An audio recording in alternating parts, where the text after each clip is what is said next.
Players come, players go. It's a reality that I was aware of from the day Cristian Espinoza first came to San Jose Earthquakes on loan 6 years ago. Throughout his time here, I'd remind myself of this and I'd express my gratitude for him every chance I had to talk to him. But even then, I wasn't ready for it to come to such a seemingly abrupt end. Yeah, although we witnessed this unfold week after week, I still couldn't really believe it when I opened up Instagram to see his departure confirmed. And thinking of seeing the Quakes without him there just doesn't feel or sound right to me.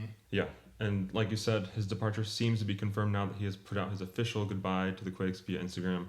My name is Kevin, I'm joined by Luis, and together with the Quakesaholics. And in this video, we'll be covering this departure, our thoughts, and what this means for the Quakes going forward.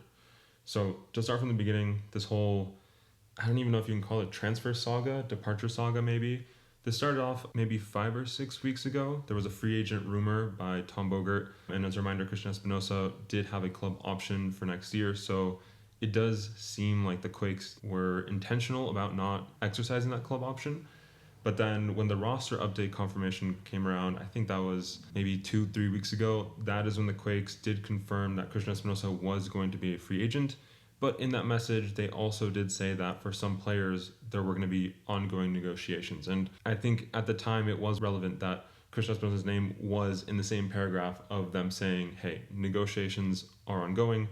But December 31st, New Year's Eve, Cristian Espinoza went to Instagram and he posted his official goodbye, saying thank you to the fans, of course. We'll put it on screen here. This is the official statement from him. It is interesting that the Quakes have not commented on this yet. This happening on New Year's Eve, I'm assuming that, I don't know, maybe people were just taking time off or something.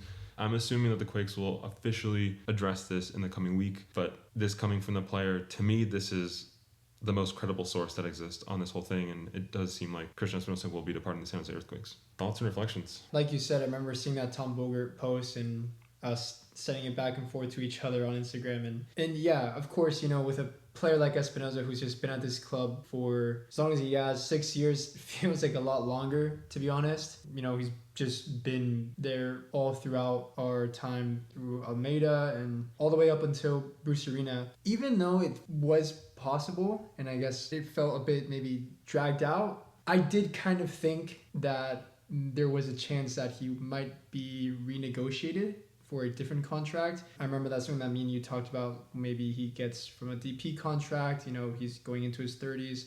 They figure something out to get him on maybe a TAM or something like that. But yeah, to see him actually go is pretty crazy. There's that LAFC rumor too. And what are we down to, 1 DP now at the moment? Yeah, so at the moment, actually, to clarify first, you said LAFC rumor before anyone gets very concerned. Yes, there was an LAFC rumor, and then LAFC last week did announce that they were going to make a signing. They hinted at it. If you looked at those comment sections, half of the guesses were that it was going to be Espinoza. It thankfully did turn out to be someone else, and at this point, with them having Buonga, Son, Schaffelberg at this point, I think it's really, really unlikely that Cristian Espinoza would go to LAFC to be a substitute player. And I mean, at that point, I don't know all the internals about their contract situation, but I'm pretty sure they have all 3 designated players. I'm pretty sure they're probably maximizing their TAM money. I don't think that they can fit it into that roster. I'm not too concerned about that anymore.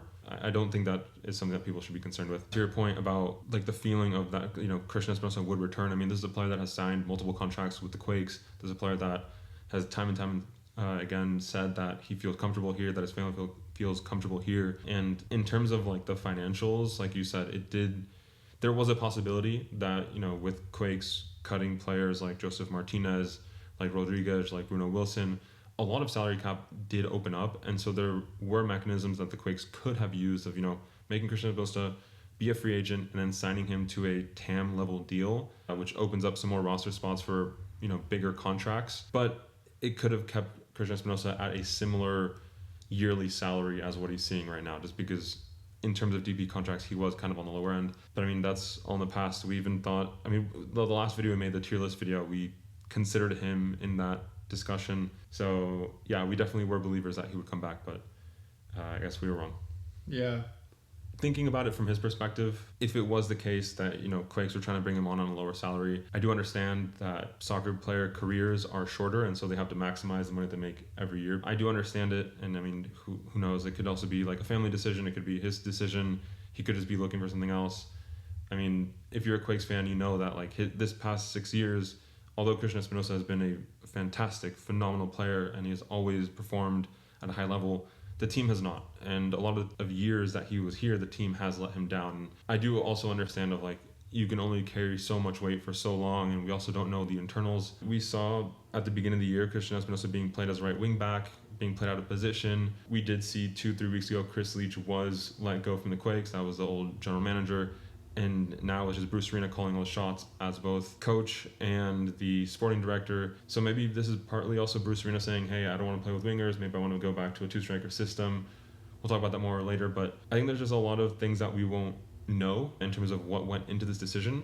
But what we do know is that a lot of people are frustrated. At least if you look at social media, I don't think anyone feels positively about this move. We've dropped a lot of players, and so far in this transfer window, we've only picked up one player that was through the draft. During the summer transfer window, we only picked one player. Ronaldo Vieira wasn't a bad signing by any means, but it wasn't a big name signing that I think some of us were hoping for. And when I think about my feelings about the situation towards Quakes as an organization, it just feels like the decisions that are being made don't really align very well. And what I mean by that is it doesn't really make sense to drop a right winger when you don't even have a solid left winger. Now we're just doubling the headache of, what we had to find in this transfer window. And if it is the case that we're going to a two-striker system, then why do we let go of Joseph Martinez?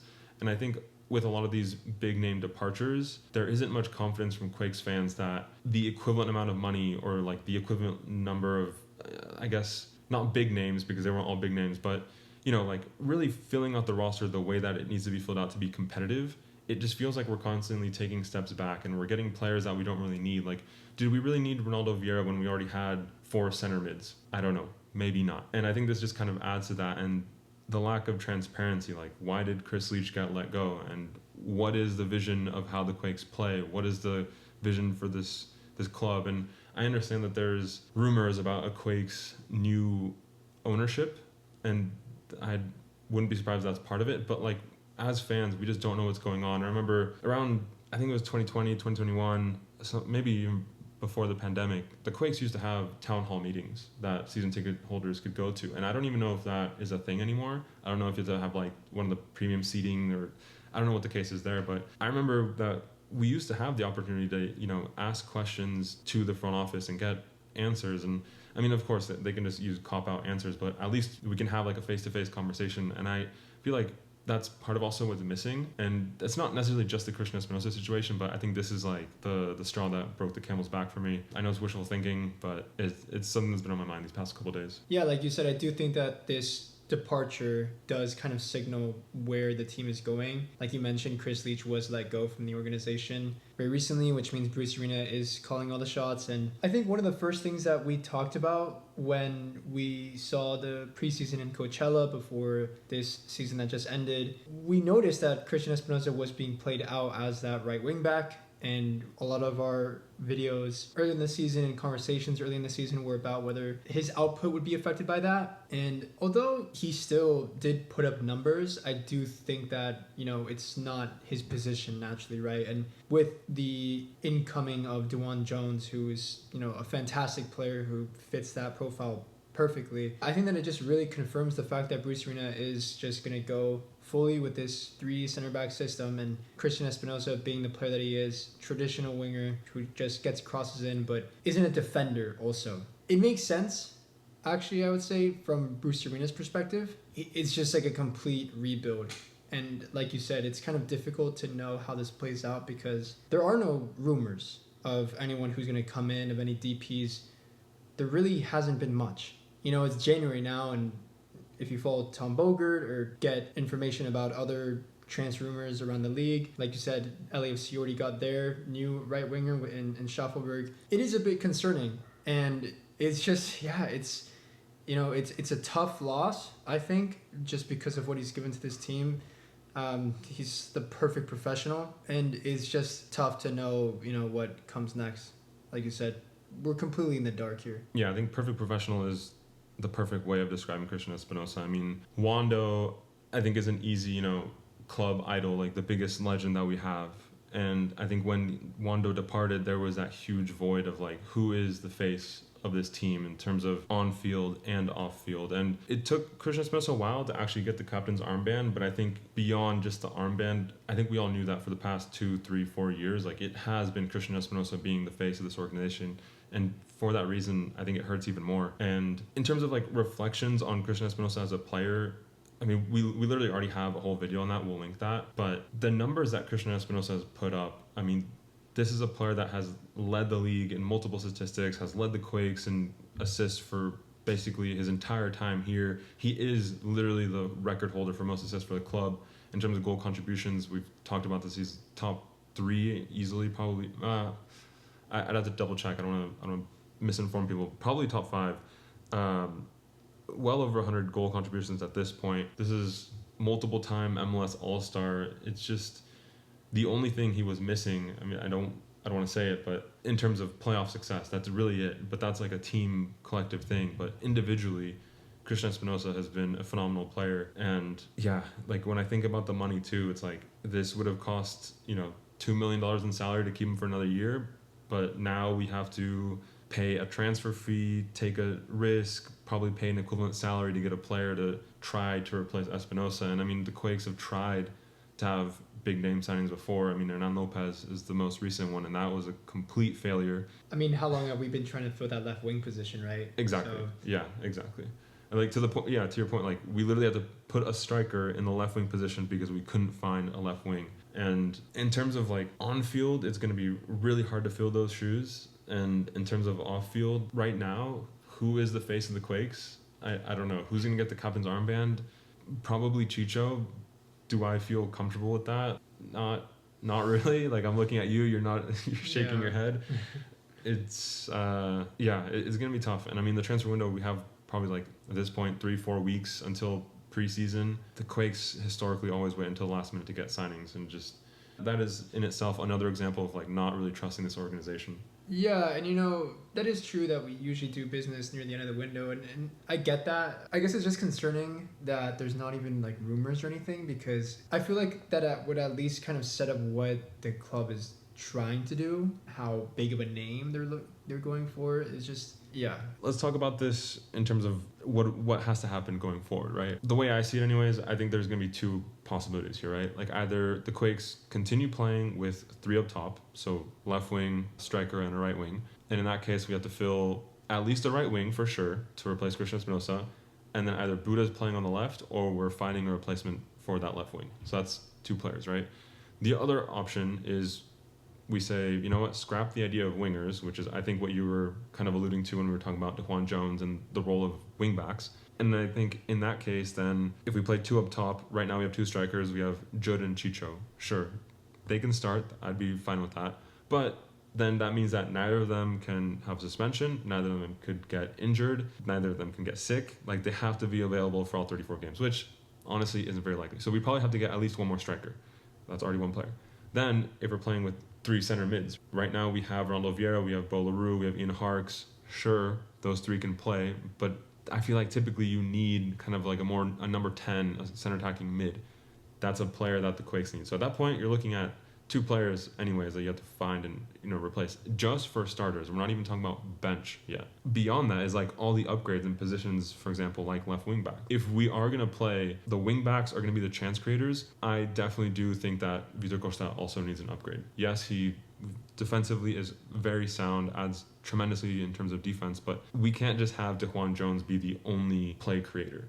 And Bo LaRue and Ian Harkes, yes, they can do that, but they aren't traditional number 10s. So either way, I think the Quakes need at least 2 big signings to even just get back to where Cristian Espinoza was here. And that's assuming that those players can fill those shoes. And that's not even accounting for players like Bruno Wilson, players like Rodriguez, players like Joseph Martinez, who have also left. So I don't think this is looking good, to be honest. I'm actually surprised because, last season we had a lot of turnover after that disastrous season, and we were fine with that, but I feel like this was barely missed out on the playoffs, and it was time to build off of what we had done. So it's difficult to kind of buckle up for another rebuild again. Yeah, I think you broke it down pretty well. There's a lot of business that has to happen, and preseason is about a month away. First official preseason game is February 7th. That is just shy of a month from when we're recording this, and the Quakes players have to be, back in training camp before then, probably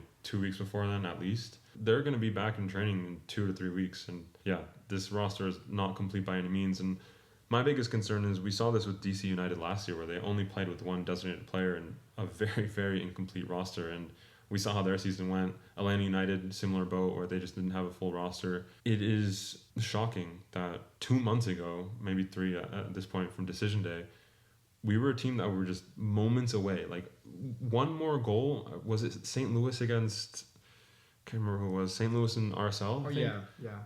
I think it was like we needed one St. Louis goal and would have been in playoffs. And to go from that in a moment that we felt like we were so close, in a moment where we felt, okay, we just need a couple more upgrades in this roster and this can be a truly competitive team, maybe, one big signing and we can get there. And now it's like, we just blew everything up and we're just restarting, is really what it feels like. So yeah, in terms of Cristian Espinoza news, at this point, the only thing I'm waiting for is to hear from him where he's going next. My preference is honestly anywhere that isn't California. As far away as possible. Yeah. First of all, no California. Second, no Western Conference. And third, no MLS. Honestly, in terms of what would make me happiest, making me happiest is come back to Quakes. But beyond that, I think if I were to see him back at Huracan, that would make me happy. The team that he was first a professional with at this point, like 11 years ago, 10 years ago, the only team that I know of that he's actually won silverware with. And I remember, like, whenever I look at his comment section, I would constantly see people from Huracan, like, putting comments like, hey, come back, we miss you, this and that. I think he would be very well received there. And I mean, that way the Quakes also don't have to play against him, because I really don't want to have to play against Cristian Espinoza. I mean, I've said this before, this is even... Honestly, I've been thinking about this, like, maybe beyond Wando, my favorite player that I've had the pleasure of seeing. So yeah, it hurts. But of course, the best to Cristian Espinoza. If I had to guess, this is more on the fault of the Quakes front office and like a conscious decision. Because again, the Quakes held the cards. They could have exercised the club option. But that's where we are. To end on a happy note, Bolaru did get a new contract. He was already under contract, but they offered him a new one. I think it's through 2028. It's good to see. I really feel like in terms of what I've been seeing on social media, it seems like the Quakes are really building towards Bolaru being the face of the club, like the future of the club. Whether that responsibility and pressure is fair for someone who's just finishing their first year, probably not. But I feel like in terms of like what I'm excited for in terms of the Quakes' future, it's probably him. But other than that, honestly, it's pretty pessimistic. Yeah, definitely. I think, like you said, it kind of would be a dream return, I guess. There's something romantic about him going back to Argentina, but yeah, playing against him sounds absolutely terrible. Break my heart. But like you said, he was always a great guy. I know you've talked to him a lot of times, and he was always like really cool. He would wave at us, we wave at him, he waves back. Always had a moment for all the fans, honestly. And yeah, just like him as a professional. I mean, multiple coaches have talked about that, and it's not a coincidence that you play however many consecutive MLS games in a row that you play. You gotta work hard, and you never doubted that he was willing to do that, put the work in, and for an organization that unfortunately couldn't give back with playoffs and a bit more success, but very, very grateful to have him at this team. Gratitude for sure. I mean, this is a player that basically at the end of every season, he was a player with the most minutes, if not like top 2, top 3 with the most minutes, probably the most miles ran. This is a player that has literally given blood, sweat, and tears for this club, like quite literally. And yeah, gratitude is all I feel right now. And yeah, I mean, he said in his post, we could cross paths again, and hopefully it's with him in black and blue. But for now, that's all we have. Thank you, Christian, and for all of y'all that have made it this far in the video, thank you for watching. Catch you in the next one. Thank you, Christian, and thank you guys for listening.